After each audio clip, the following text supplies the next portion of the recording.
presentation in the HSVMA Continuing Education webinar series. Thank you for joining us. My name is Lorna Grandy, and I'm a consultant with HSVMA, helping to coordinate these continuing education webinars, and I'll be your moderator tonight. HSVMA is really excited to be partnering with the Association of Shelter Veterinarians to bring you this webinar tonight. But before we get started, I want to go over some technical information. All attendees are muted, and that's so that we don't have to listen to each other's pets in the background. Although our speakers tonight are at the animal shelter, so we never know what we're going to hear in the background tonight. So if you do have technical difficulties, we hope that you're going to be patient with us. If we have technical difficulties, we'll try to resolve them as soon as possible. And you will have a better listening experience if you close out all other programs on your computer.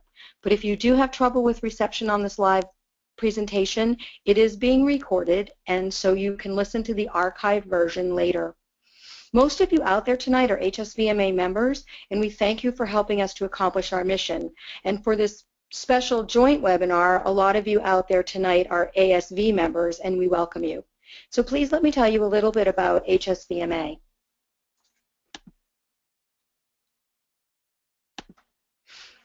The Humane Society Veterinary Medical Association is a national association for veterinarians and veterinary technicians founded in 2008.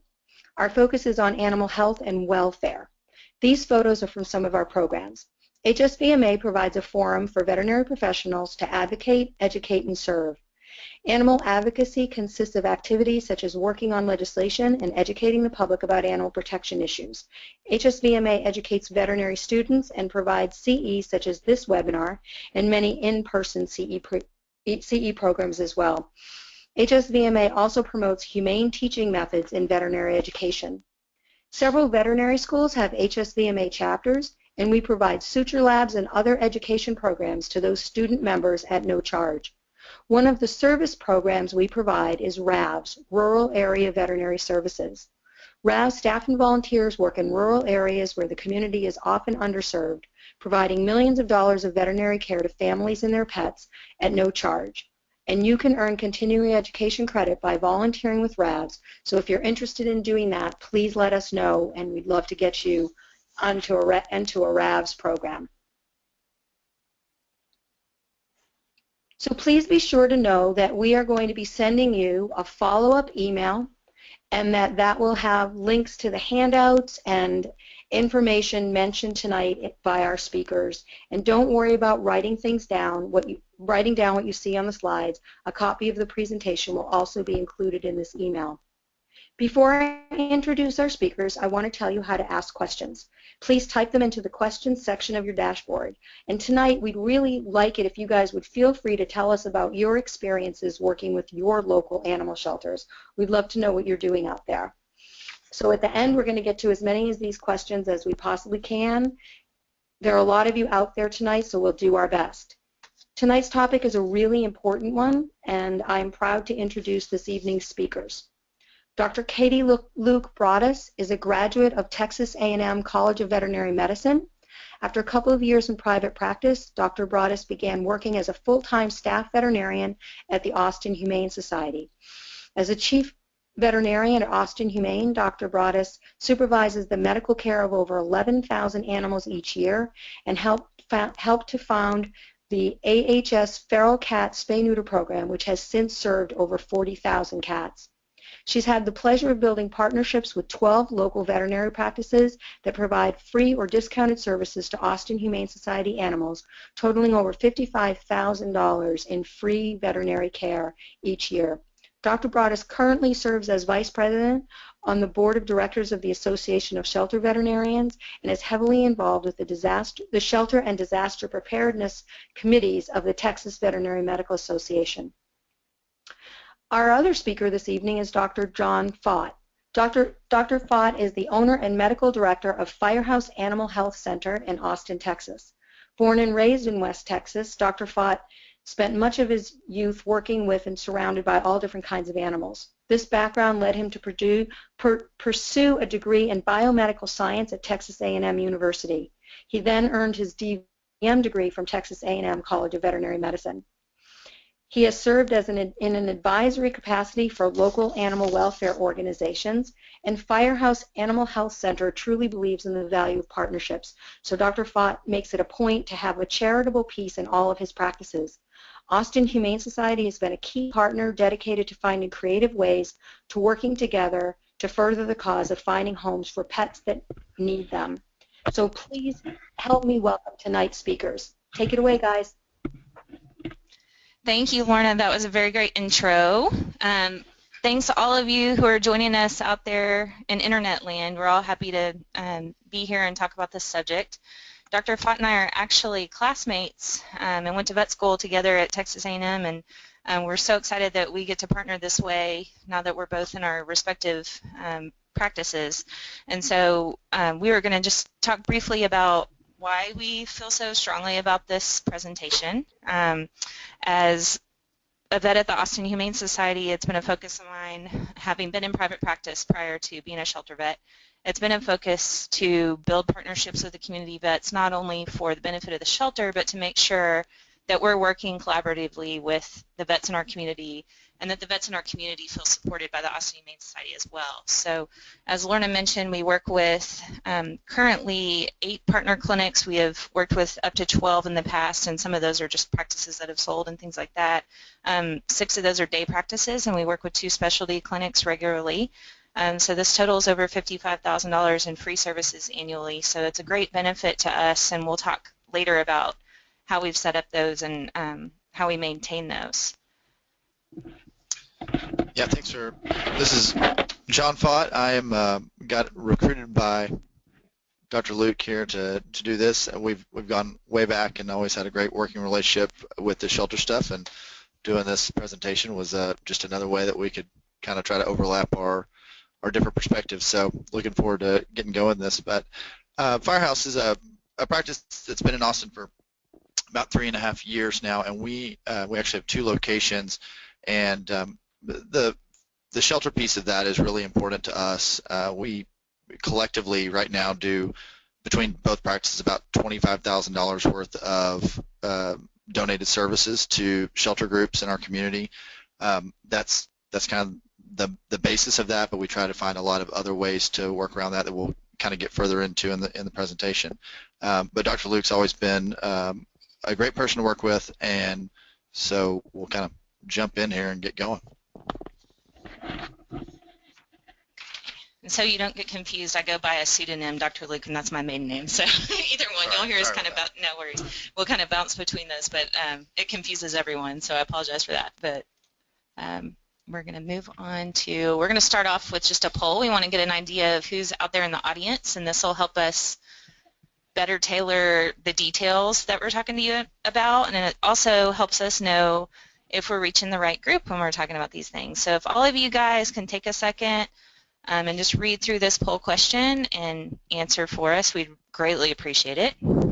So the question is, which area of practice do you most identify with? We realize we're probably not representing everyone in these choices, but if you can choose the one that fits you best, private practice exclusively, shelter medicine or spay-neuter exclusively, mostly private practice but work with a shelter, or none of the above. And if none of the above, maybe put your answer in the chat just out of curiosity so we can see. So let's vote.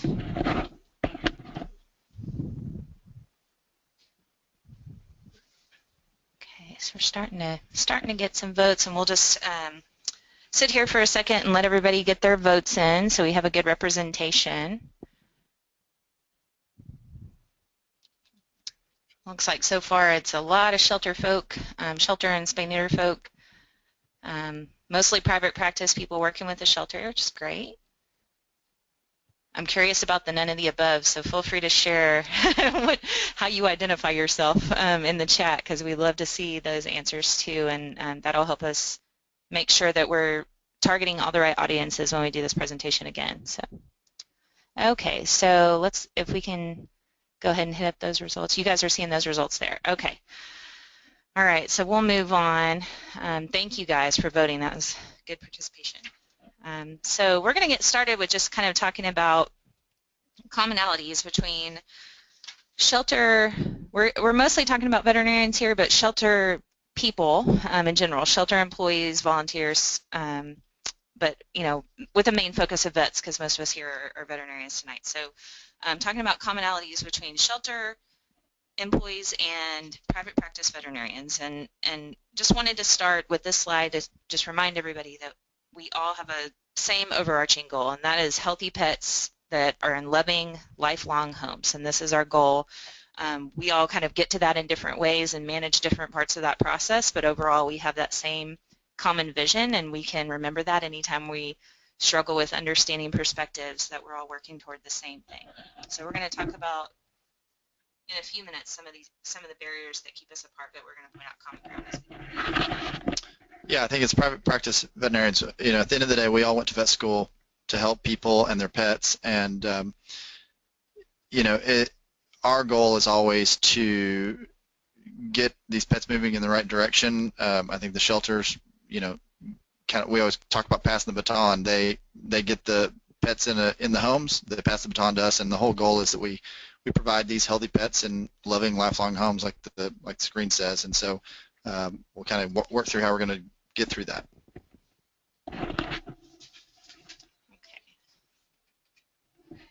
So just for some background, we wanted to talk about a little bit more about the evolution of sheltering. So the model of the private veterinary practice has stayed somewhat consistent over time. I mean, it's not quite James Herriot style these days, but things in general with the model are quite similar in being a small business. So shelters, on the other hand, have changed drastically, as those of you know who work with shelters, and even those who don't, you see these stories in the news, you visit your local shelter, and you can tell things are very different from the picture down on the left where, the old-fashioned, the pound, and moving more towards these facilities that are temporary homes for homeless animals.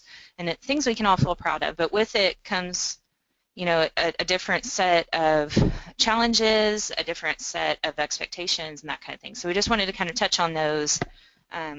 So some of those that we've seen are evolving community expectations. All of you can imagine, that in the older days or back in the pound, animals were taken, strays were taken to these impound facilities.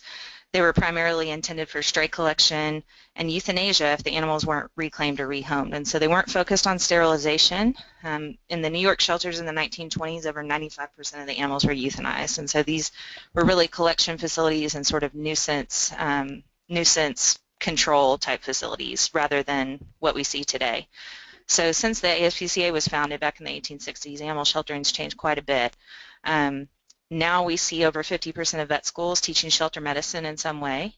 There's a shelter medicine textbook, and now onto the second version of that. There are CE programs in shelter medicine at major veterinary conferences, and many of those were involved with planning those tracks. And there are professional organizations like the HSVMA and the ASV that are for shelter veterinarians specifically. And obviously, very recently, we have our very first specialists in shelter medicine, which is really exciting. So along with this evolution of sheltering has come some major cultural shifts. We see more shifts toward adoption. It's cool to adopt now. It's the trendy thing to do. We see that in Austin. It's, sort of frowned upon to go buy your purebred and that kind of thing. And that's, a helpful shift for those in sheltering. But along with that comes, more expectations on the part of the adopter, how much knowledge we have about each animal. There's more knowledge base in the field, more money invested in the field, and thankfully more veterinary involvement. And so that's something we're talking about tonight, is how that veterinary involvement is even more and more critical. Yeah, and as private practitioners go, I mean, I think that we see that younger generations of veterinarians are coming out there, even if they're going into private practice, they're still getting exposed to the shelter medicine aspect, and they're still getting taught that. So I think it's changing the private practice veterinarians' perspectives on shelters too, by opening some of those mindsets and doors that didn't exist years ago.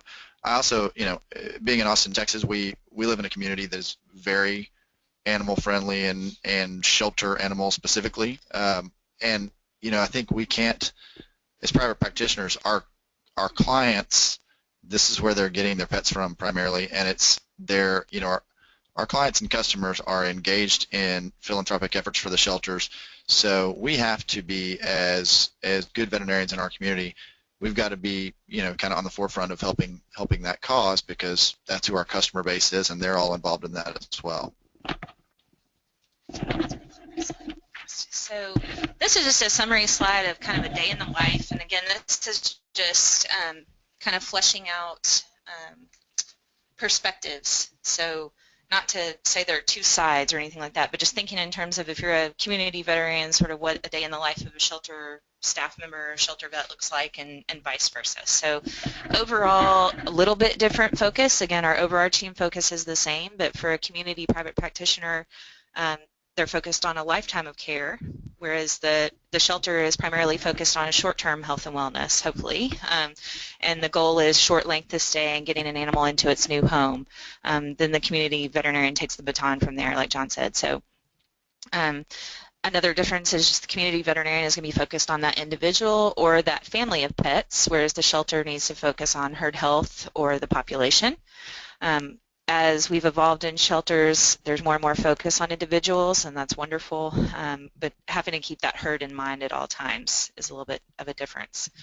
In the community veterinarian's day, personal relationship building is key. Every new customer is a new client, every new client is a different relationship, and so that's a huge focus. In the shelter, we're trying to kind of move them through and trying to absolutely maintain relationships with adopters as our clients and donors as our clients and that kind of thing, but a focus on disease prevention and getting animals to the point of adoption. So just a little more detail about the breakdown of a day in the life. These are just some parts of a day in the life, a typical day for vet in private practice, and I did a short couple of years in private practice, so I probably don't know all of it. And you guys are probably chuckling looking at some of these, but this is in general what it may look like. So things like back-to-back 15 to 30-minute appointments, 30 minutes if you're lucky, I think. 2 to 3 hours possibly for surgical procedures, and that's usually going to be 1 to 5 procedures, but more in depth, and the veterinarian may be responsible for more of the role, getting the animal anesthetized and prepped and things like that. You may have 1 to 2 assistants per veterinarian, possibly more depending on the practice. You may or may not have scheduled time for phone calls, may or may not have scheduled time for medical records and keeping all that done, or you may be doing that after close. You may or may not have scheduled time for drop-offs. You might be working those in between appointments and during lunch and after surgery and things like that, and then the same for hospitalized patients. Yeah, those in private practice, we always joke that it really is, it's just kind of managed chaos, and it's a lot of it is reactive and really to the schedules and the needs of our patients and customers. And we, all you need to do to screw something up is really try to plan something that didn't fit, and it'll all go awry. So the game plan is changing all day long, every day, and our time is really spent heavily on tending to the needs of the patients or some version of communicating with clients in some form or fashion. Sorry, there are still things crashing down in the background here. So more similar than different is the typical day for a shelter. And so it's funny looking back at these lists how close they really are. And in the shelter, again, this is going to depend on what kind of shelter you're in, whether it's municipal, private, whether it's large, whether you're doing public services, that kind of thing. But in general, you're balancing intake appointments from the public. Those can be large scale, those can be individuals, and again, managing those individual relationships. Those can be transfers from other shelters or rescue groups. And then, of course, just like in a private practice, you have walk-ins, so kittens carried in boxes that make us all break out into hives. Between those, you're doing medical and behavioral workups on the animals, so individual workups. High-volume surgeries are often happening at the same time. Like most veterinary clinics, we're usually running understaffed. Customer follow-up is still a piece, so this is a little bit different in the sense that a lot of times the staff is doing a lot of that while the vets are kind of doing a lot of the back-of-the-house type work, and in a private practice, the vets are heavily involved more in customer follow-up. Record keeping is still a big portion, and then medical and behavioral treatments.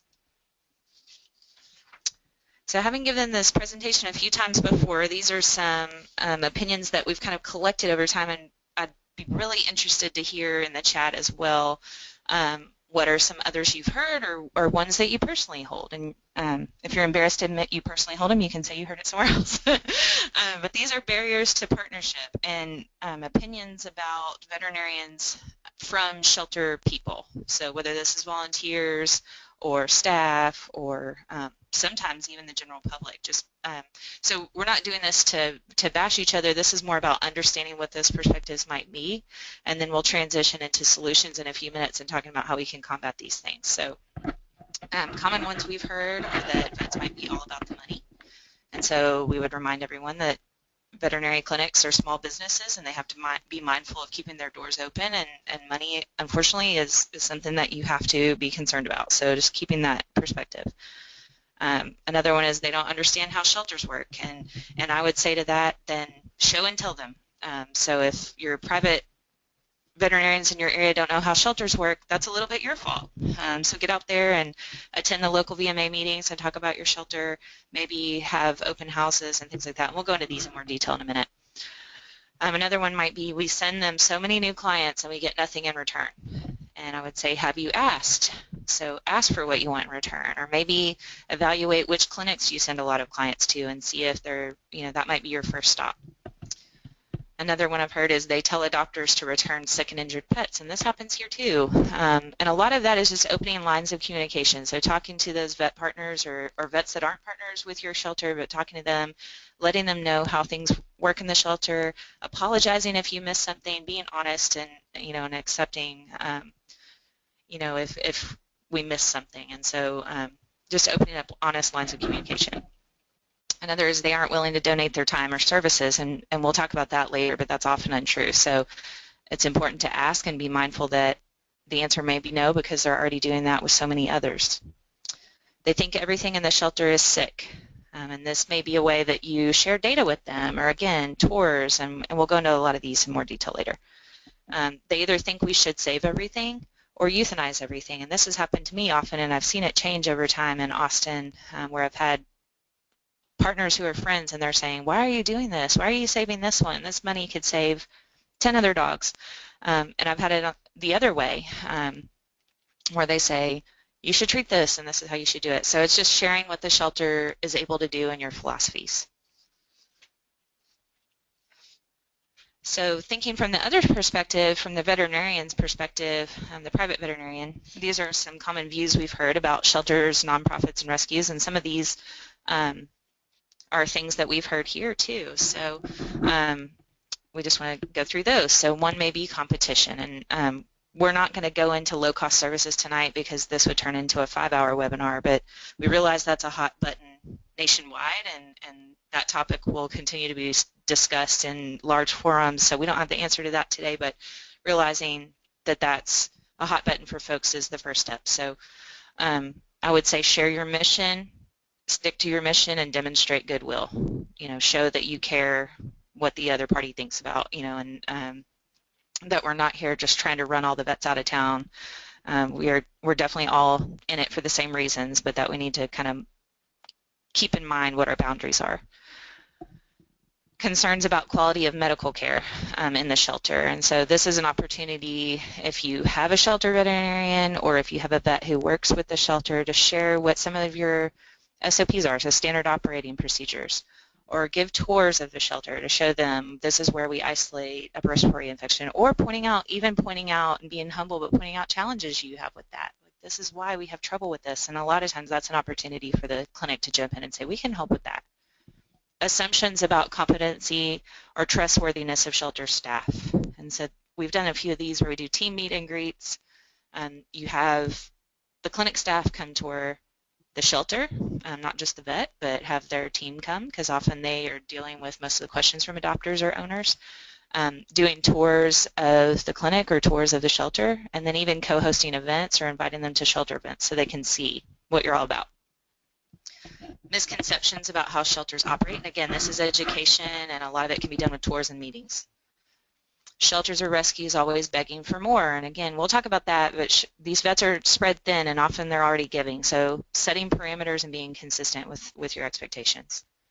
Local politics and community culture, and we put Austin as an example, and this is a very hot political climate, and like John said, an animal-friendly environment, but with it comes a lot of very heated emotions and things like that. So those can play into views on shelters in the area and the appropriate roles for shelters, like what should shelters be doing in the vet's opinion. So again, this is communication and talking about mission. Yeah, and I would add to this list of barriers that I think one of the barriers is just not really knowing how to start the relationship. I think that I see this on both sides of the coin. I think veterinarians, I think we both feel like we're playing our part in the community, but we don't always know how to reach out to that other party and see if there's a way that we can create something better by working together. And that happens to veterinarians, that they don't always take the time to go, start that conversation with their local shelters. But I think there's definitely rescue groups and shelters out there as well that don't always take the opportunity to reach out. And I think that's part of the big challenge here, is really just trying to figure out a way to open the conversation and then see where it goes from there.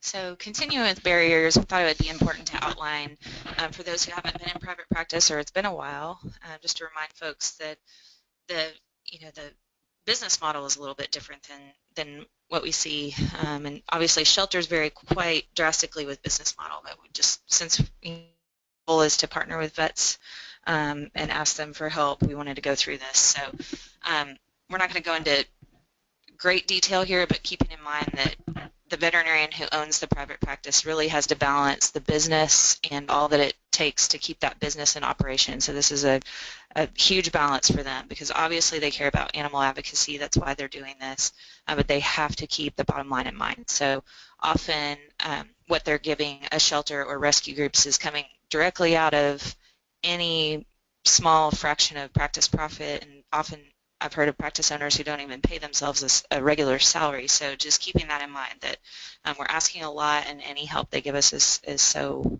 awesome. So this number about average educational debt upon graduation is from JAVMA, the Journal of the AVMA, in 2013. So this number is probably a little bit higher now, but the average educational debt for a veterinarian graduating these days is around $162,000. So that's just school debt, and often that needs to be repaid in 10 years unless it gets refinanced out. We also have practice debt for private practitioners, and those can be pretty stout depending on where the practice is and the size. And then there's also family and personal debt, so cars and houses and things. So just realize there are a lot of directions that these vets are being pulled in. And so added to that, there's no, these are all the things down at the bottom, all these directions and other folks who are asking for services or expecting services or hoping for services for a discount or for free from private practitioners. So keep this in mind too. You're competing, as a shelter, you're competing with family and friends of all the employees of a private practice. The staff who work there often get a discount. There are clients who need help, as we know, and they can't afford the bill, but they really want to help treat Good Sam's and other groups. So we're all competing for those same discounted services. Yeah, I think private practice veterinarians that own practices, I think really one of the real limitations in thought is understanding what especially if you're donating services and you're not paying money directly. If you're donating services, I think there's an innate sense that you have that $1,000 worth of service is just free to the clinic, and I think the reality is, we're still paying rent and bills and employee costs and everything else, and to kind of oversimplify the message, I think the one thing we always try to make sure everybody understands is that if you're in a business that is 10 to 20% profitable, then for every $1,000 you give away, it costs you $800 to $900 to produce that $1,000, and that's you can debate that in a lot of different directions, but I think the reality is if we're spending effort and energy donating services to shelters, that's time and effort and labor costs and everything else that could be directed to something else. And so giving that money away or giving dollars in services isn't isn't free to us, and it comes at a cost. It's a cost we want to provide, but we just want shelter veterinarians to understand it as well.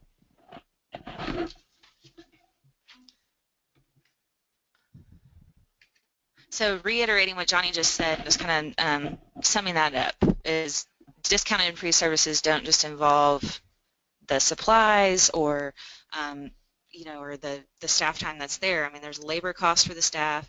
The vet's time is quite expensive. The vet's knowledge and skills that they've paid over $160,000 to acquire. But there's also that loss of time for paying customers. So there's profit loss. It's costing money, plus they're losing profit doing it. And I'm not pointing this out to say poor veterinarians and that kind of thing. I'm saying it more in a sense of I'm trying to paint the picture for how thankful we should be for anything they can do to help shelters out. So also referring back to our comments earlier about how most veterinarians are already helping out in different ways and offering discounted services. I just referenced a study down at the bottom that was done at Colorado State University last year. That just shows that more than 99% of the veterinarians who responded offer discounts on services at least sometimes and often frequently. So many of these, 68%, said they do this at least several times a month. And so that's awesome, and that makes me even prouder to be a vet, but it's something to keep in mind when you're trying to ask these vets to help you out. They're already pretty spread out. So just to sort of wrap up on challenges, and then we'll start moving into the fun stuff about benefits and how to set up these partnerships. But things to remember for shelters, these are just a few of the challenges, and we'll talk about just a few of the challenges for private clinics. But there's a never-ending flow of animals, and they all seem to need help. And so this is one of our dogs from a big hoarding case a few years ago, and all 184 dogs out of that house look like that. Limited resources, and this is something we share with private practitioners, is usually we're understaffed, the money is tight, supplies are often back ordered or are expensive, or the price has gone up. There are an increasing number of animals with special medical needs, and we've seen this shift as Austin's become more and more no-kill, and it's wonderful, but we have to be prepared to provide more advanced medical care and more advanced behavioral care as well. It's difficult to find vets with interest or experience in shelter medicine, so this can be tough for shelters who even want and have the resources to hire a vet. Staff turnover, like in private practice, is a constant issue in shelters. It's a stressful environment. The community and societal expectations are ever evolving and increasing. And then sometimes there's pressures from community vets, and I just mean that in the sense of what we mentioned earlier, what your role should be and what you should be doing as a shelter. So other challenges, and I know these are just a few, for private practice veterinarians are, like we mentioned earlier, the pressure of personal vets, school, practice, personal, all of that all wrapped into one, and everyone's tugging at you for money from every direction. Competition, so not just from low-cost clinics or shelters, but also from internet pharmacies, from specialists, and in the sense that maybe you used to do all the bone plating in your area, and now there's a new orthopedic surgeon down the street. So it's it's something that evolves, and competition continues to grow as different professions chip away at things that vets may have previously provided only.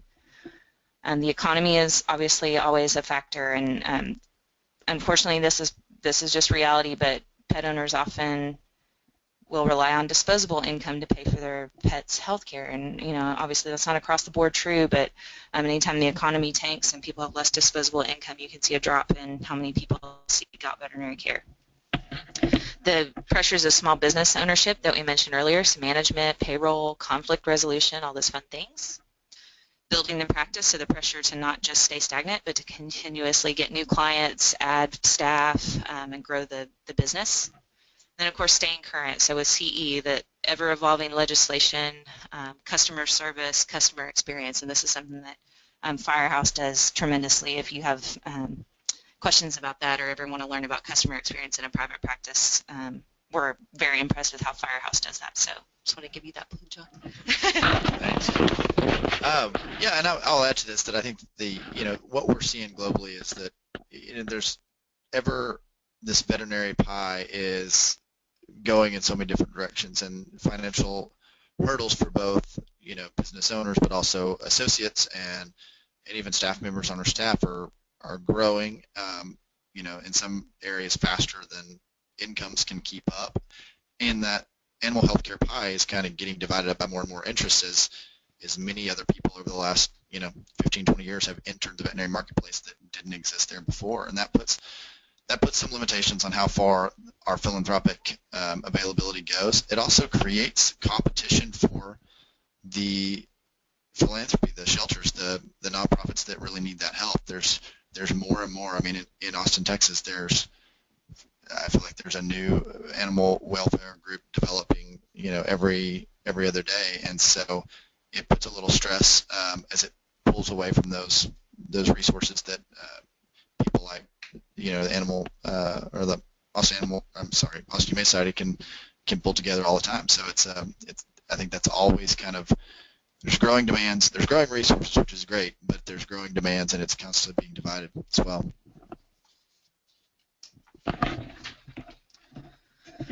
Okay, so moving into the fun stuff, we're going to start talking about some of the benefits of partnership, and some of these may be more apparent than others, so we just wanted to point out some of the ones that may not be as obvious to everybody. And one of those is that veterinarians can really serve as ambassadors for the shelter in the community, and not in just the obvious ways. And again, this would be something we'd love to hear if you have other ways that vets plug in, or other ways that vets champion your shelter in the community, because these are just a few. But one of the big ones is prevention of shelter intake, and that's something I think a lot of us miss sometimes, is that the work that's happening out in the community by our friends in the veterinary practices is actually keeping animals in their homes. So whether that's through spay-neuter, behavior counseling, referring to trainers, often it's client education, so talk to them about litter box issues or behavior things, explaining what's involved in treating a certain medical condition rather than just asking the adopter wanting to just return the animal to the shelter. Pet identification is a huge one, with strays being over 50% of what a lot of shelters see. That's so key, and veterinarians are on the front line of being able to talk to folks about microchipping and the importance of that. So other ways our veterinarians may be donors, and at AHS we consider all of our veterinary partners major donors, and we treat them the same and reward them the same and try to recognize them the same way as if they gave big cash donations, because essentially that's what they're doing.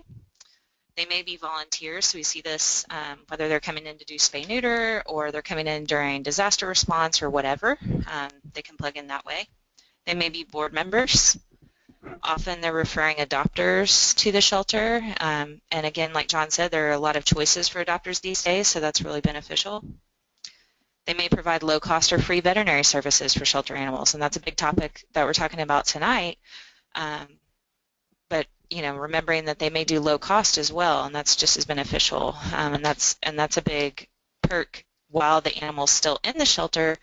But many clinics also do these services for adopters. So post-adoption, it may not be apparent that it's directly affecting the shelter's bottom line or helping the shelter in some way, but often that's preventing return to the shelter. They may be organizational advocates, so just out preaching that you're a great shelter, and that's so great and helpful, especially in these days of social media. And then providing relief or emergency support.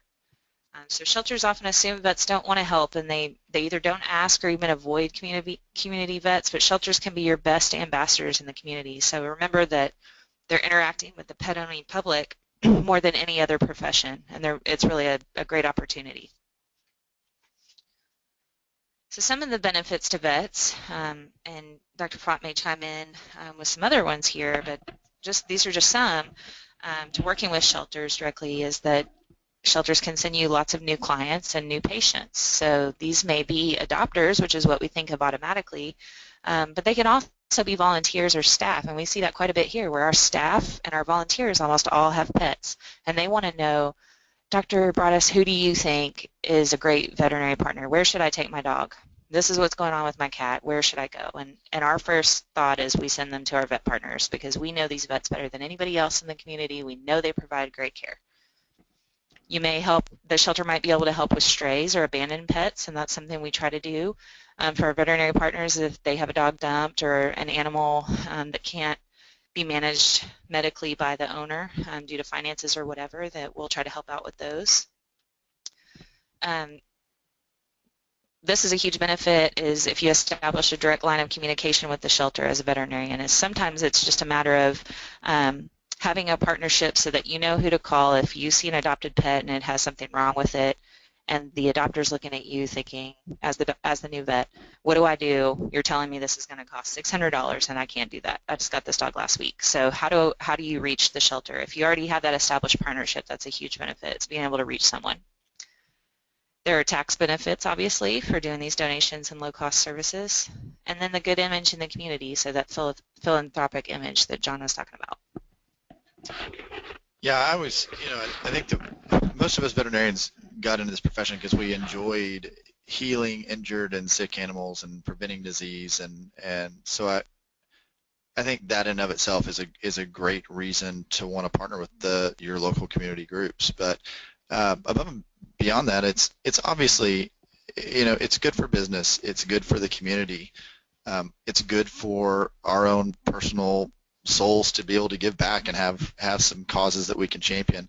And honestly, I think it's huge for our staff. I mean, I think our staff loves the philanthropic stuff that we can do, because I think they really feel good about that, even if it's not directly coming out of their financial resource or whatever. It's a way for they can be a part of something great in the community.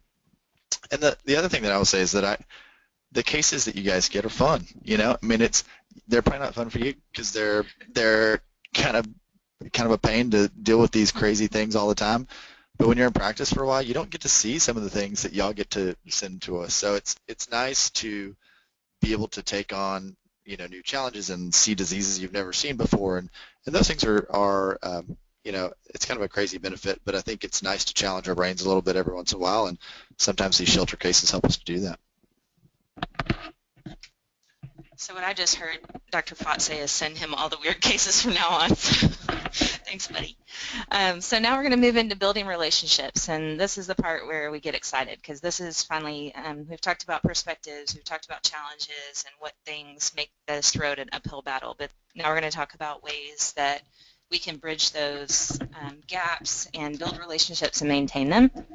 So the order of these is not necessarily important. This is just the way we would approach it from Austin Humane Society's perspective in our experience. So feel free to take this and modify it how it makes sense for you, but these are just some suggestions from experience here. So the first one mentioned is consider your shelter's mission with respect to the veterinary community, and that's a reminder that mission is so important because it helps you keep focus as an organization, but it also lets others know what to expect of you. And so if you constantly are changing that or stepping outside that mission, that can be confusing for people and even frustrating. So considering what that mission is, what the future of your mission is, what your long-term plans and goals are, but also how does that coincide with the mission of the vets in your area, and do they overlap? And that'll also help you choose who you might approach about partnership. So how do your goals require the help of vets? Is one of your goals to treat more and more of the medically and behaviorally needy animals in the area? What are the community goals? So maybe there's not a group in the community handling full service, low cost care, and you feel like that's your organization's role and niche. How does that interact with the missions and goals of the community vets? So keeping those things in mind. Yeah, and I think most veterinarians are, innately we're problem solvers. That's a part of our job. And so, for people that are problem solvers, if you throw them a problem, then they're going to want to try to find a solution for it. And I think sometimes it's just a matter of putting the shelter veterinarians going to your local private practitioners and saying, here are our goals, here are our needs, and here are the things the challenges that we face to get there, and how do you think we can cross this bridge? And I think what you find is that people, given a task, they if you're a hammer, everything's a nail, right? So it's a matter of trying to help you guys think of different ways of doing that. I think sometimes it's also a matter of getting outside opinion on, I think, Shelter Mindset or any organization, you start to get this groupthink mentality, and I think sometimes just talking about your goals with people from the outside just help you think of things a little bit differently, or ways of checking those boxes and crossing things off that get you to where you want to go down the road. So Dr. Fott brought up a good point about having that outside perspective, and that's one way that we rely on our veterinary partners is to be a sounding board. If we think we're going to make some sort of organizational, philosophical change, like we're going to start adopting out a new subset of animals with a certain type of condition, or something like that, and we can run it by these sort of safe ears to see, what would you think if we started trying this, or what do you think we should do differently? And that's a two-way street, so it's an honest communication thing, but it's an awesome benefit. So these are some other ideas and things to consider. So what does the shelter hope to achieve through these partnerships? It doesn't make sense to me with any sort of challenge to go in not knowing what the ultimate goal is. So if you're training for some sort of physical race or something like that, you know what the end result you're going for is, and then you work towards it. So it's the same thing with these partnerships. Are you looking for free post-adoption exams for adopters, because that'll encourage adopters not to return animals, and you're seeing a lot of returns in your shelter? Do you need free or discounted vet care for shelter animals, because you may not have a staff veterinarian, or maybe you do, but that person's tied up in surgery all the time and you don't have anyone to cover the medical treatment? Maybe you don't have the resources to do any treatment in the shelter, and so you need all of the veterinary care to be provided by outside private vet clinics. Are you looking for financial support, so cash donations and that kind of thing? Reduction in returns due to illness and injury, and this ties into, if you're seeing a lot of that, we all have some of that, and that's expected, that folks adopt an animal and they get home and then sure enough, dog has a heart murmur and we didn't hear it in the kennel, or 2 weeks later the kitty has a URI or whatever, and people aren't prepared for that a lot of times, or they're unwilling, or they're angry, and it's understandable. So are you looking for help with that? Can these private clinics help you provide treatment, or even just talk that adopter off the ledge and help them understand that's okay and that's normal? Another aspect might be the prestige of a relationship with a certain veterinary partner, and an example for us would be that we have a long-standing, I think it's about 60-year relationship with Texas A&M University, and a lot of shelters are doing this across the country now with the big university programs. For us, it's a spay-neuter relationship that began many years ago, so it's experience for the Texas A&M fourth-year veterinary students to come here and do spay-neuter on shelter pets, and for us, the benefit initially was just to get spay-neuter. But now it is such a prestigious thing to be affiliated with them for so long, and donors love to hear about it. So those are all things, intangibles, that you have to remember. On the flip side of that, keep in mind, what does the veterinarian hope to achieve? And so for the private practitioners in the audience is to think about what those things are. And I'll let John kind of talk about this. Yeah, I think one of the sad things is that I think a lot of times us veterinarians don't even really know what that goal is. I think that I think it's great for you guys to challenge your veterinary partners and really get them to say what it is they want to achieve. Because I think there are, I talk with Katie about this all the time. I mean, even of all the partners that she has, I think we all really deep down expect different things. Some people want new clients. They want an access, to access those people who are adopting pets and potentially get them to evolve into clients. There's some people who really that's not their main mission. It's really about just kind of, community goodwill and just kind of their philanthropic efforts. Some people do it for public recognition, like she has here. But I think the reality is that a lot of us haven't even really thought about what we hope to achieve. We feel this innate sense to want to help, and we know we want to be a part of this, but we don't really know what we want in return. And I think it's great to challenge that question on both parties, because I think if both parties really sit down and are honest with what their real goals are, it's a lot easier to come up with solutions that can kind of achieve both things and not make any assumptions about what the other person wants, and just ask, Yeah, there's, I think that some of the ways we've tried to partner in the past are, I think that's one of the things that one of the things Katie and I always talk about is trying to find creative ways of partnering together. I mean, there's clearly the things we outlined before, but I think one of the biggest fun things about these partnerships is trying to find creative ways and really stretching your mind on what that can be. So we're always looking at, we've been working through paying adoption fees for pets for our clients. We've talked about referral systems where we help to kind of drive people in our zip codes directly to the clinic that are in our zip code, and trying to partner those so that they can go into the right clinic that's right down the street from them right out of the gate. Obviously, we do services and we do donations, and we're always try to have a presence at their galas, and we're always there as a lifeline in case they have any questions to ask. But I think the fun part for me often is trying to come up with the crazy and different ways that we can do something that maybe no one else has done before, and see how it works. I mean, if it doesn't work, you move on and you try something else. But I think every once in a while we get stuck doing the same old thing that everybody else has always done, and I think stretching those creative muscles a little bit makes you a lot more passionate about it when you come up with something fun and different to do. Okay, so moving on, this is a little bit more about trying to figure out who to start with and who might be a good partner. And some of this is exploring the feelings of the community vets about the shelter. So maybe you're coming in as a shelter veterinarian and you have no idea that for years the community vets have hated that shelter because they always adopt out December dogs. Or maybe the shelter did low-cost spay neuter for years and all the community vets are angry about it. So that's something that is important to explore early so you don't get blindsided and actually end up further behind than where you started.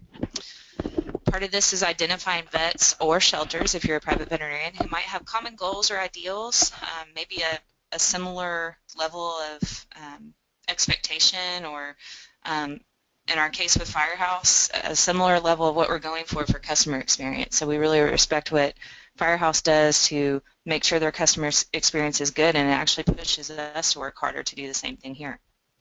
You can do this in several ways, but these are some. So having an open house, you can do this at the clinics if you're a private vet who wants to host some shelter folks, or if you're a shelter wanting to have private practitioners in. You could do an anonymous survey to the local Veterinary Medical Association to get a feel. I'm sure you could just kind of troll Facebook sometimes and get an idea. Visits to vet clinics and shelters near your facility might be a good place to start, so thinking geographically. Or you could host a CE meeting at the shelter if there's something that your shelter feels inclined to present, or you could just be the host organization and invite the local VMA in or a veterinarian in to present there to other vets. So starting with personal relationships has been really beneficial for us, rather than thinking organizationally, like as the Austin Humane Society, who do we want to approach to be a partner? Instead, we think in terms of who are the vets of our staff, who are the vets of our volunteers, and Dr. Fott's the vet for so many of our volunteers, and a lot of times that's what it is. And it helps bond your staff and your volunteers to your shelter and to the practice. They get excited that their vet is the one donating services to the shelter where they volunteer. Connections to your staff vet if you have one, so maybe your classmates, or maybe you met at a CE meeting, or you sat next to each other on the airplane, whatever it is. And a lot of times it's just geographical. Who's the closest one? Yeah, I think this veterinary world is a really small one, and we have far more common ground to build relationships on than we have things to divide us. And I think that I think starting small with kind of like-minded projects or like-minded goals, and really get moving in a direction, and then those relationships develop over time. And I think that's one of the fun things that Katie and I, we started working together on little things several years ago, and now it's always fun because when we sit down and talk about these things going forward, we're always kind of thinking new and different crazy ideas of something we might try or do differently, and it's the relationship develops and grows, and it continues to stretch what it was years ago. So some ways to get these conversations started too is just to set up meetings. So think of potential partners, identify common goals or missions, or maybe it's geography. and just set up a meeting and realize starting with one is the focus. You don't have to build a whole program in a day. You just need to start with one partner and thinking about who that is.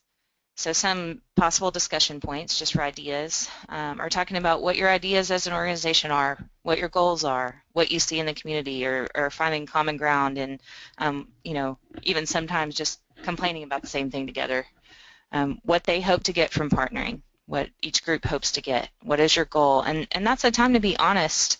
What I'll say here is a lot of times, like we mentioned before, the groups haven't considered what they hope to get from partnering, so maybe you need to come armed with suggestions like, well, would this be of benefit to you, or what do you think about this? And this is something we've done before.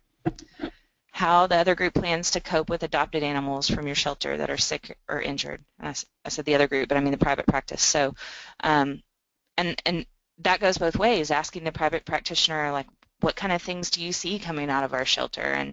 And being a sentinel in the community is so valuable, because these guys are your friends and they might be the first ones to call and say, hey, we're seeing more dog URI coming out of your place than we normally do, and we just wanted to let you know about it. And it's hard to hear, but it's such a great benefit to partnership.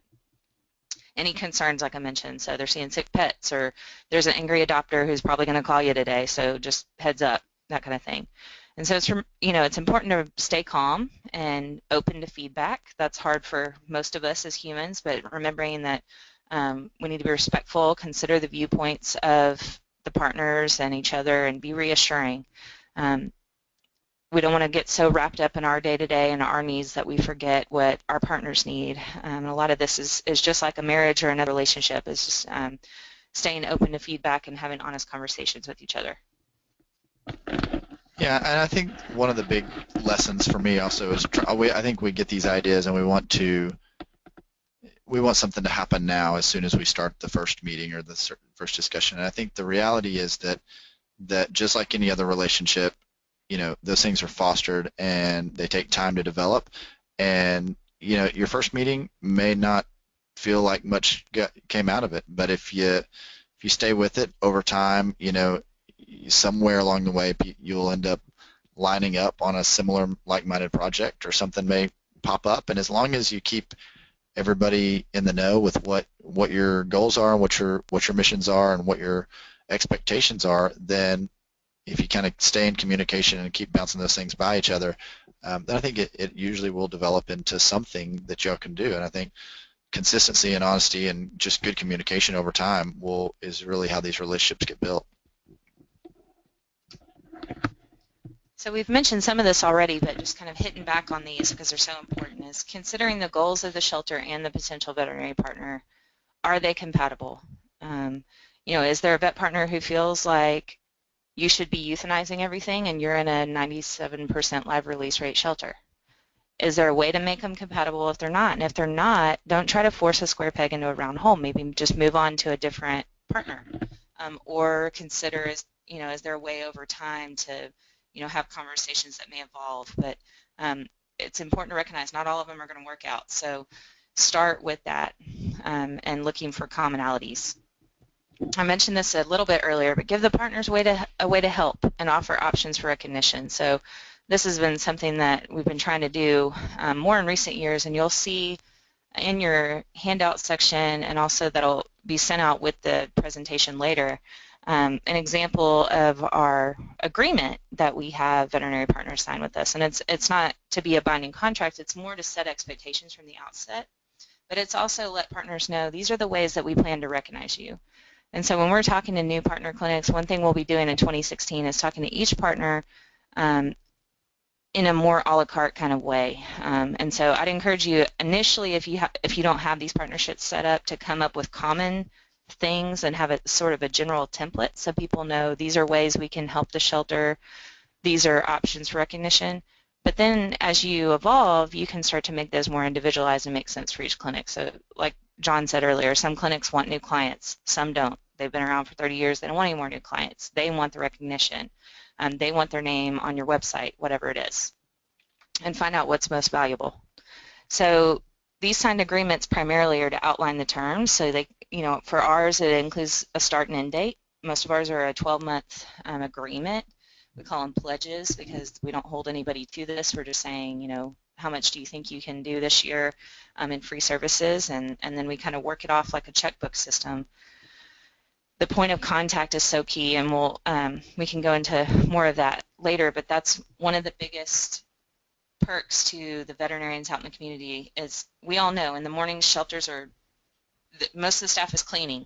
There's not somebody sitting there answering the phone. We often don't have a paid receptionist, and if they just have a way to call you and let you know there's a problem or to ask you a question, it's so valuable. So establishing a point of contact for each side and letting them know who to call if there's a question or concern, or just checking in on the status of the partnership. What is the amount and the type of services to be provided? So whether that's the type of medical treatments that are included, or it's we will do x-rays only, we will do dentistry, we'll do anything, including intensive care. And this helps later if you end up with a parvo puppy and you don't want to call your partner and you haven't talked about if they're willing to take in parvo puppies and you're calling them at 5 o'clock on a Friday. They're not going to like that much. So these are things to think about ahead of time. And then listing some of the benefits and perks to them. Yeah, and I'm going to give Katie a lot of credit here. I think one of the biggest things for us is creating a lot of structure around the relationship. I think that, you know, outlining things clearly on the front end saves a lot of, you know, assumptions on the back end, and really just helps everybody know what everybody else is willing to do, what their limits are, you know, how that's going to work out. Everybody has a different set of rules for how they work. I know Katie works with us in one way and may work with other clinics in totally different ways, but that structure is really key to us because it really allows us to have great communication. We know who our point of contact is, they know who theirs is. We know there's nothing that's getting really lost in the mix, and we check in on that regularly. I mean, other than just talking about our relationship as things go on, you know, Katie and I usually sit down at least once a year and really say, okay, how did last year go for you, and how did it go for us, and what are we going to do this year, and can we push this relationship a little further, or is there something that hasn't been working well that maybe we need to move away from and try to find something that works a little bit better and is different, and kind of reassessing everybody's goals. I mean, goals and expectations change over time. So, you know, just having a check-in point, applying structure to it, having the decision makers be able to sit down and have time to make those decisions really makes a big difference in the effectiveness. And here in Austin, we work with a lot of groups in Austin, but I'll give Austin Humane Society a lot of credit into they've really done a really good job of building a lot of structure around how they operate with their donors and with their clinics that help support them, and that makes it so much easier and so much more effective in the long run. And it's I feel like we get a lot more accomplished for the pets that way. Okay, so we started with figuring out who partners are who might have common goals. We might have set up meetings. We've developed some initial ideas about what everybody hopes to get out of the relationship. We may have even signed agreements. So now it's time to agree on a start date and get started. A lot of times we run these calendar year because it's easier for everyone wise, but I'll encourage you as a shelter to be uber flexible and remember that these veterinarians are giving you whatever they can.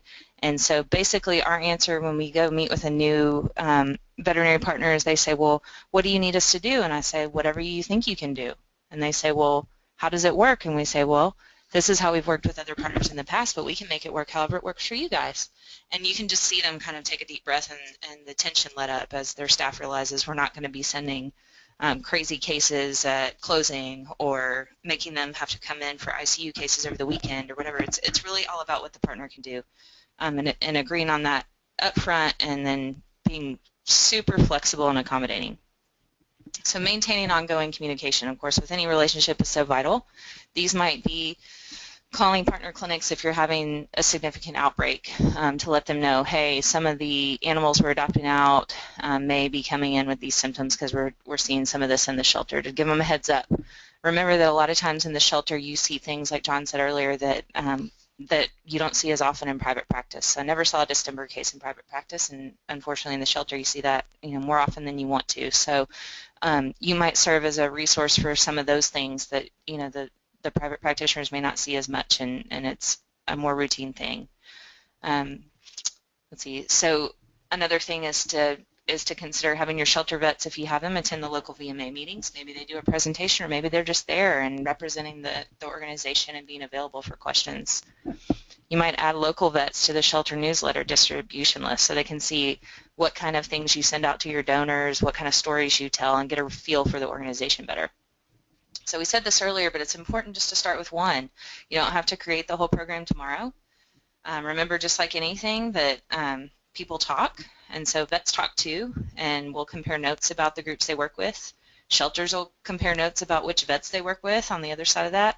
And so if you can become a great partner and focus on being a great partner to one vet or one shelter first, you really will have an easier time acquiring new clinics or new partners in the community, and it'll be much easier if you focus on that first one.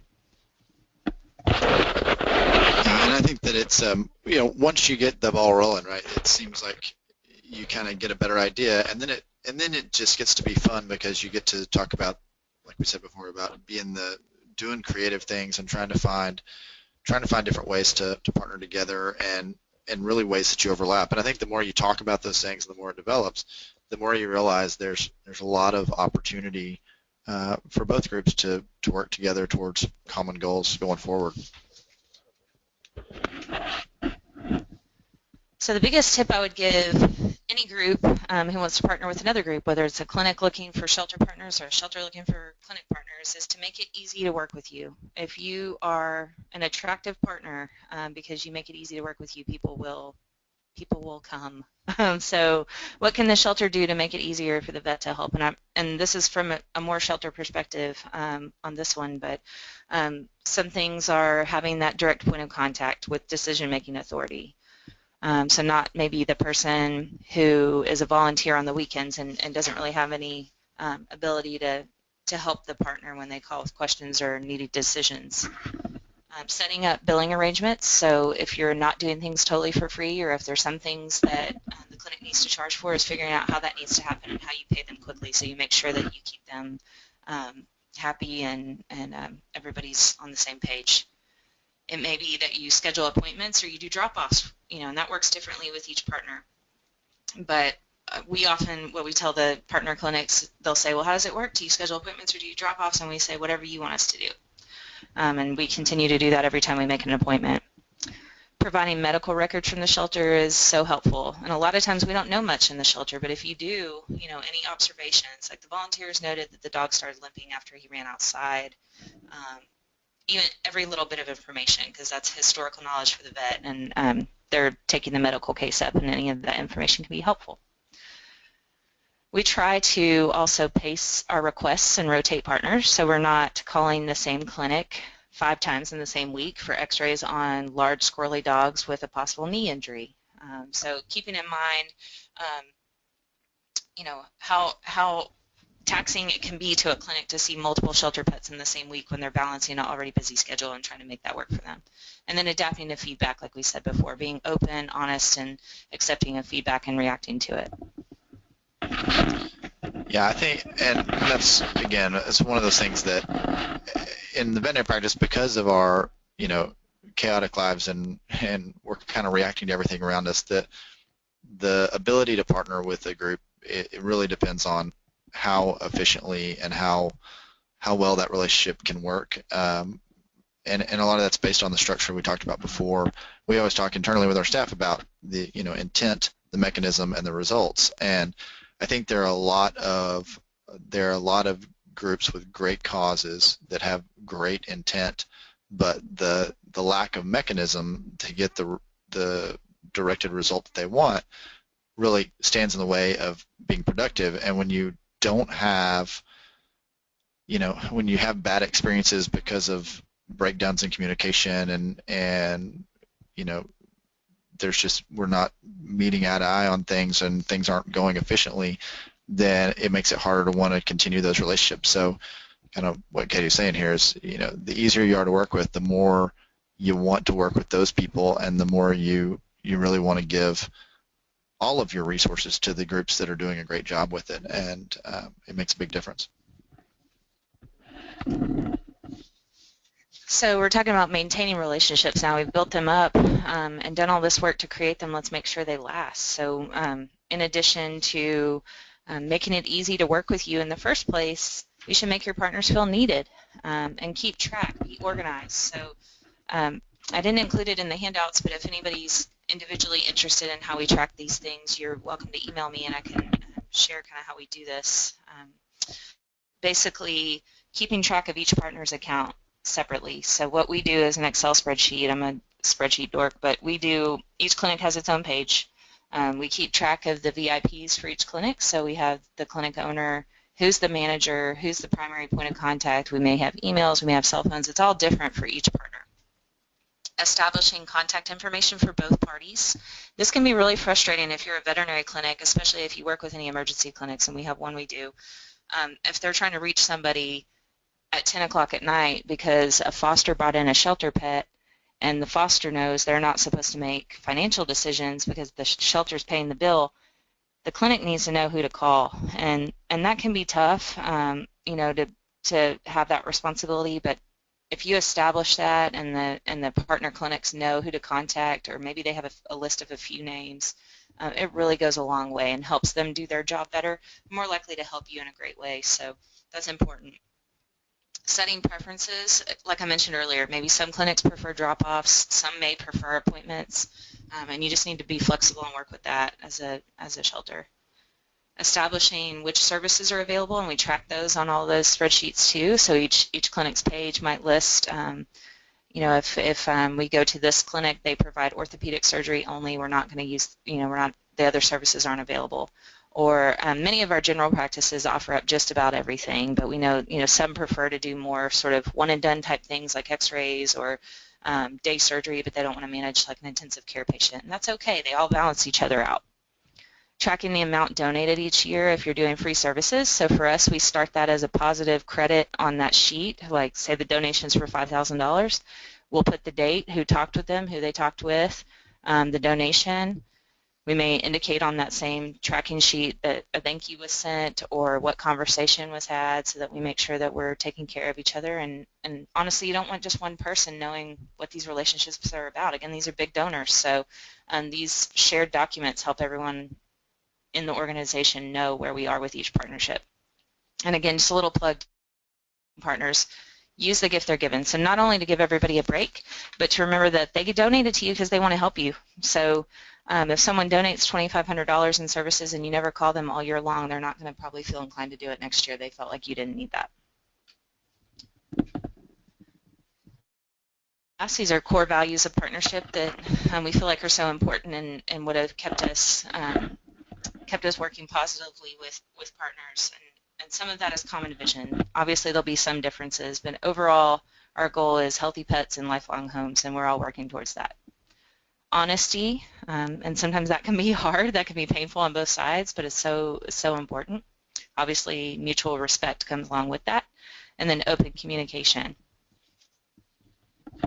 Yeah, I think that really when you sum up all four of those things, what that really does is it really builds trust, and trust between those groups is what really creates efficiency in relationships and organizations, and it really kind of helps everybody to know that they're paddling in the same direction.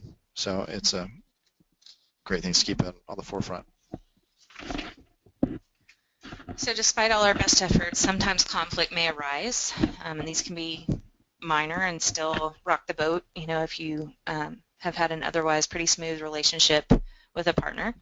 So our recommendation would be to, deal with it directly but respectfully, and remember that the goal is to maintain the partnership. So this is very much like any other relationship. It's a marriage, it's a friendship. You're working towards common goals, and there's sometimes going to be disagreements or issues that come up. So some recommendations, or just general recommendations for conflict resolution. So establishing or reestablishing communication. Maybe you haven't spoken to a particular partner in a while because things have been fine, and all of a sudden there's a case and he's mad about it. And it's deciding how to reestablish that rapport and saying, man, we're so sorry, and accepting, that you need to listen to the other party's concerns and humbly. Finding common ground, so reminding, I know this isn't what we set up when we set this partnership up, so let's talk about how we can get back there. Again, listening to the other party's needs, concerns, and goals. What are they frustrated with, or what is the issue at hand? Just being a listener. And most of this we're used to dealing with as veterinarians as we listen to clients or adopters and things like that. Keeping your cool, and that can be tough, but remembering that this is a partner, this is one of the trusted friends, so let's be respectful and maintain that. And then work together to find a solution rather than trying to force a solution on the partner.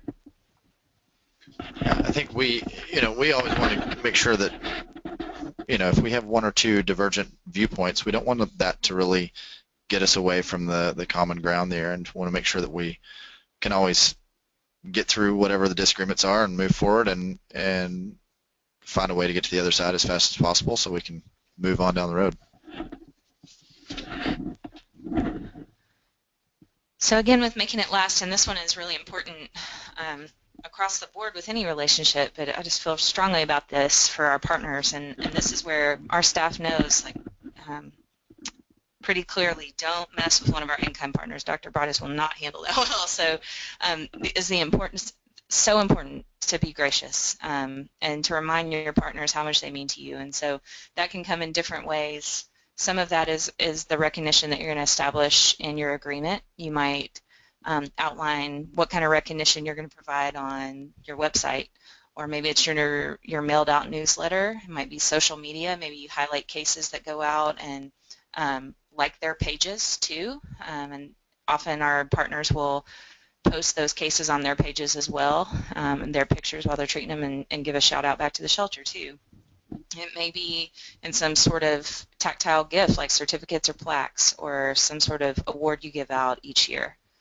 It may be handwritten thank you notes, and these are so much more meaningful than people realize, especially in this day and age of everything's electronic. I like to mention specific cases and animals when we do this, so you're writing it to the whole staff. You're saying, hey, Firehouse, just wanted to let you know that Rocky, the dog that you did the hip surgery on, is doing awesome. He's already walking on it, and one of the volunteers wants to adopt him, and we're so glad that you continue to support AHS and animals like Rocky, and we couldn't do this without you. You guys are our heroes. Make it personal and make it meaningful, because sometimes that's all they need is just a thank you, to know that you care and you're not just leeching off of them and moving on to the next one. Listing partners in adoption packets is a good way, whether that's on your website or whether that's in a handout. And then also doing VIP invitations to your events, your galas.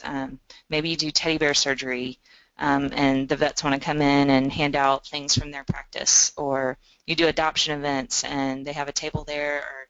Or you can do speaking things to the volunteers, staff, and public about medical things, or what their practice is about and how they work with the shelter. So think outside the box here. The sky's the limit.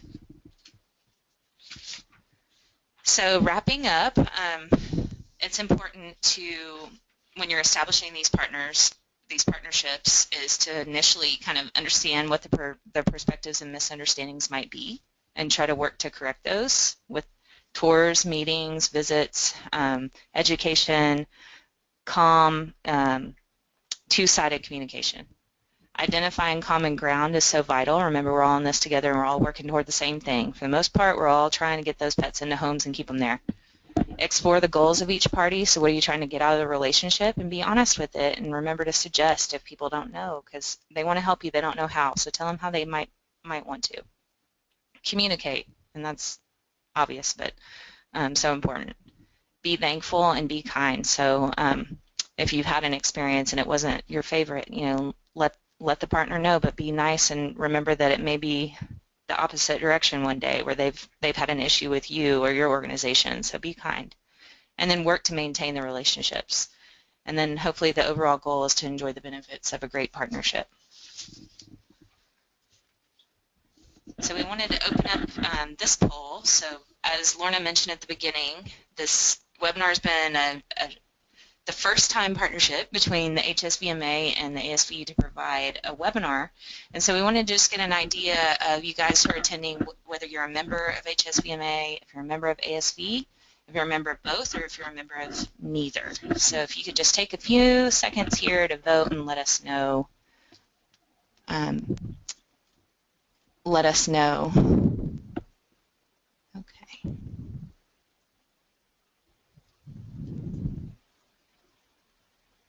Okay. Okay, so we've got most of you voting there. Those of you holdouts, go ahead and let us know. We're interested, and part of this is so we can evaluate whether this was meaningful to the members of each organization and what we need to do moving forward. So it looks like a bunch of you guys are voting, and that's awesome. So we'll go ahead and close that poll and look at the results here. Awesome. Okay, so almost half are HSVMA members, which is wonderful. About a quarter are ASV, almost a quarter are both, which is wonderful news, and only a few are neither. So we hope that those of you who are members of one or the other or neither will consider learning more about the organizations and maybe consider joining those, because we're both here, both organizations are here to try to promote shelter medicine and veterinarians working with shelters, which is why we're all here today. Quick plug for the Association of Shelter Veterinarians. You know, you heard about HSVMA earlier, and I just want to make a quick plug for the ASV. You can find our website at www.sheltervet.org, and you see our mission there. Our membership's open to veterinarians, veterinary students, and non-veterinary affiliates, so check us out there, and we'd love to have you as a member if you're not already. Okay, and then we're moving on to questions.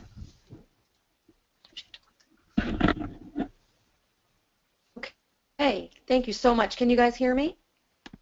Yes. All right, great. Thank you. That was really wonderful. And it's so interesting to hear about this partnership that you have and how important it is. I was wondering if you might be able to give us a couple of concrete examples, you know, about, like you talked about Rocky with the hip surgery. Can you give us a couple of more examples of concrete things that you are doing, working with your local veterinarians and kind of vice versa? What specifically do you use them for sometimes? Absolutely. So most of our partners are day practices, and so we do not have in-house x-ray capabilities. A lot of our partners are taking x-rays for us, and they may or may not need to evaluate those there. So a lot of times that's an easy way for them to partner, is they take the x-rays, their technicians take them and send a CD back with the films, and our vets look at them. We do a lot of post-adoption type things. If we have an adopter who adopted an animal out and then found that the animal had a medical concern, our partner vets a lot of times will see those patients for us and help sort of let the adopter know that we're taking care of them in that way, that our partner gets a new client and we're helping take care of the adopter. Dentistry is a big one. We don't have in-house dentistry equipment, and part of that is by choice because of the time that's involved and our need to remain high volume in our processes. So dentals are huge. I'm trying to think of other examples. With our specialty clinics, it's primarily orthopedics, because as we know, there are a lot of fixable, totally healthy young animals that just have, you know, their bones in the wrong place. And so if we can patch those up, those are great marketable cases. Those are great promo cases, and can get a lot of media attention for the partners as well. Okay, great, thank you. Laura had a question, and she was wondering if you, do you directly contact local clinics and hospitals for volunteers, especially for techs and nurses? Do you think this route would be successful? We've done that a little bit, and I would say I like that suggestion because that's awesome. Typically, the way that we see that happen is technicians from our partner clinics who act as fosters. So we all know how scary it is to get a shoebox in June, and you just know when you open it, they're going to be like 8 little faces staring back at you, and they all need bottle feeding tonight. So who better than all the vet techs of the world to help us take care of those guys? So we have tons of vet techs who serve as fosters. Another way that we've plugged in staff from veterinary partners, and sometimes this hasn't been us seeking this out, but it's been really cool to see it happen, is when we're in the middle of a disaster response. And we've had technicians drive from an hour and a half away just because they saw it on the news, and we're treating burn patients, and they work in an ER, and it's right up their alley. So that's a great way. And then of course we probably have volunteers that we don't even realize work at our community partners that come in and walk dogs or socialize cats or help bathe animals. We get grooming as well. Okay, great. Okay, so another question. Jed was wondering, what benefits does AHS give to veterinarians veterinarians who partner. You had said that you treat them as major donors, but what really does that mean, and is there a dollar value minimum to meet that level? Jed is planted in the audience. Yeah, I'm a little planted. Hi, Dr. Rogers. So our handout that we attached there will go through some of that, and as I mentioned, our approach so far since I've been here almost 10 years has been to have a very structured sort of menu, and the different dollar amounts dictate what the benefits are. So so far what those are, our typical levels are going to be somewhere between $2,500 a year and $10,000, and we try to do those in $2,500 increments to keep things simple accounting-wise.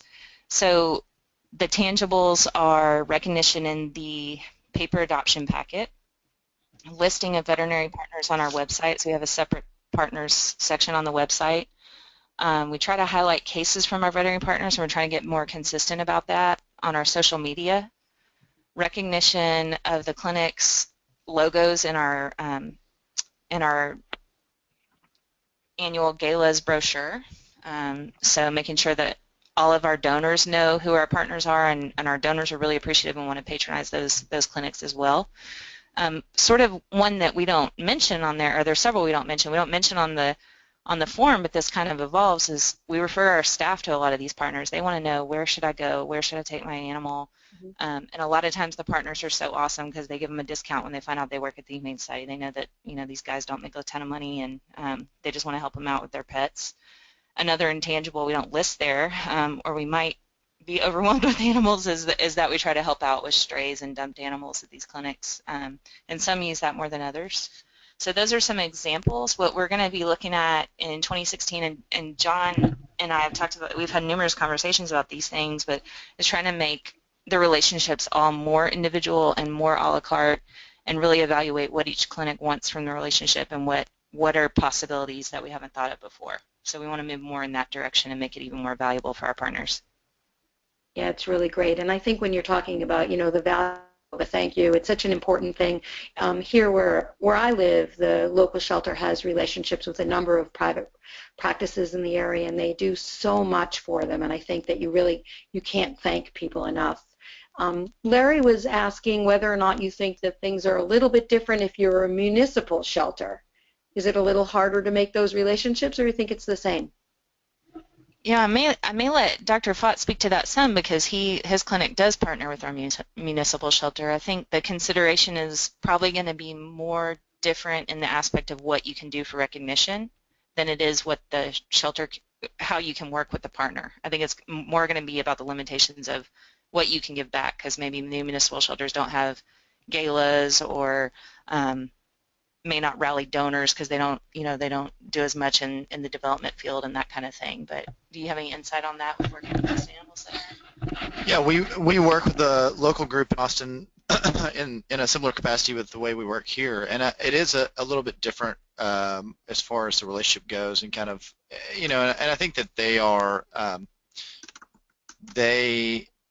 pretty much take in everything and anything, so they're kind of always working behind. I mean, everybody's always working behind the eight ball, but almost more so, they're always trying to kind of scramble to get stuff accomplished and done. And so I think the good thing for us, it gives us a lot of opportunity to help them, and we do a lot of complicated dentistry cases for them and that kind of stuff, because they're limited in that resource. But they, you know, as far as like Katie was saying, they don't have a gala, and they do have a social media presence, and they do help promote that stuff, and they do have a big voice. I mean, I think the biggest thing is they have at least in Austin, the municipal group it's the group where everybody takes pets that no one else will take, and they've got a huge voice and a huge network of people that are in and out of their facility all the time. So I think they definitely spread the word for us, and we have a great relationship with them just the same. It's just a different